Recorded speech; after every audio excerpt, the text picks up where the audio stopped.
Today we're unpacking a truly chilling investigation straight out of a small, tight-knit town in Texas. It's the kind of case that really forces us to ask a terrifying question. How well do you actually know the people around you? We're going to dive right into the tragic murder of 25-year-old Shante Blankenship in May, Texas. But more importantly, we're going to look at the incredibly cutting-edge forensic science that finally cracked an impossible case and brought her killer to justice. Let's get into it. So picture this. It's a deeply religious community, right? The kind of place where everybody knows everybody. People are gathering at the local church to mourn, they're sharing their grief, hugging the family. But investigators are standing there, facing a haunting reality.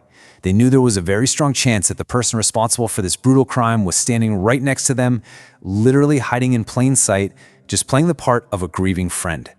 Okay, part 1, the brutal discovery. To really understand how this mystery unfolds, we need to look at this rapid, just terrifying 48-hour window. It all started on Friday the 13th. Shante, who went for walks in her neighborhood every single day, just completely vanished. By Saturday, volunteers from the North Lake Community Church had mounted this massive search party. They're out there scouring creeks, walking down back roads. Then we hit Sunday, 11 a.m. A couple who was out looking for her stumbled onto this isolated, abandoned farmhouse miles out of town. The locals actually called it the Old Haunted House. And what they found there instantly turned a missing person search into a full-blown homicide investigation. The sheer brutality of this crime scene was overwhelming. Shante was found partially inside a secluded storm cellar. She'd been dragged, sexually violated, and beaten with a broken lawnmower blade that was found right there at the scene. This extreme level of violence told police they were dealing with a highly dangerous, deranged individual.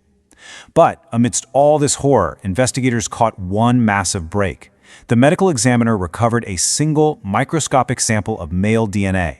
That one drop gave police exactly what they needed to start hunting. Part 2. 3 prime suspects. Now, as rumors started spreading like wildfire in this small town, detectives quickly encountered 3 highly viable candidates. First, you have her boyfriend, John.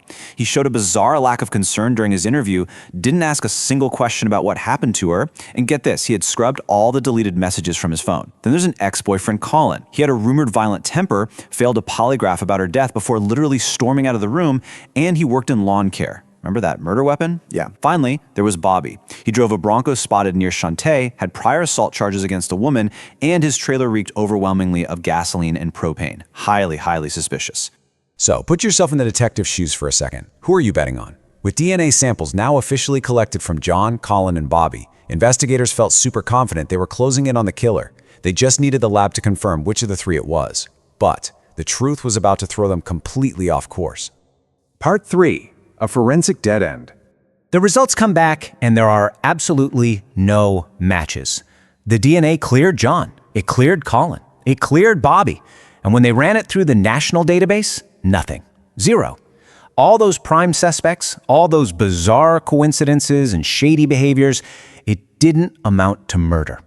Investigators were left completely empty-handed with a terrifying whodunit and a killer who had basically vanished into thin air. For over a year, the case went totally cold. Think about that for a second.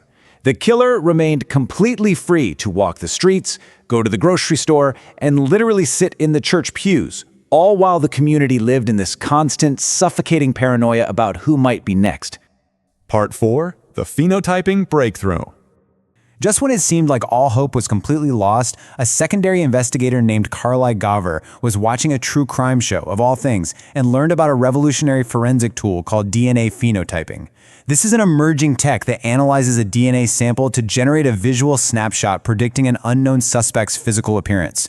Science was about to step in as the hero of our story here, because now they didn't need a database match anymore. They just needed the DNA code itself to literally draw a picture of the killer's face. Let's break down why this is such a game changer.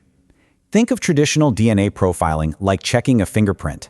It is only useful if you already have a match on file to compare it to. That is exactly why this case went cold. But snapshot phenotyping actually reads the genetic blueprint. It looks at the DNA and says, okay, this person has blue eyes, brown hair, fair skin, and this specific facial structure, basically building a brand new physical profile entirely from scratch. Now, securing this kind of cutting-edge tech isn't free, but police immediately recognized how crucial this could be. They quickly secured the $4,000 needed for funding and shipped off their single, precious DNA sample to Parabon Nanolabs. And within just a few weeks, a face actually began to emerge from the data. When that generated snapshot finally landed on the lead detective's desk, he was absolutely stunned. He didn't just recognize the face, he knew the kid personally. The snapshot looked exactly like 21-year-old Ryan Riggs. This was a young man the detective had actually taught back in the 5th grade. It wasn't John, it wasn't Colin, and it wasn't Bobby. It was someone completely, totally off their radar. Part 5. Hiding in plain sight. Ryan's calculated cover-up was honestly chilling. This guy was a longtime family friend of the victim, and he had masterfully manipulated the entire town.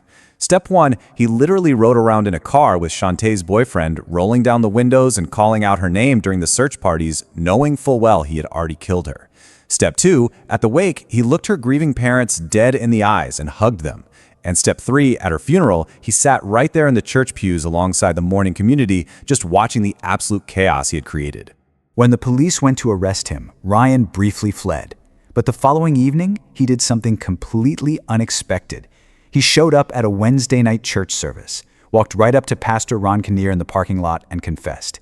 He just said, "I'm going to turn myself in tonight. I murdered her." The guilt, combined with the heavy realization that science had finally caught up with him, completely broke his facade.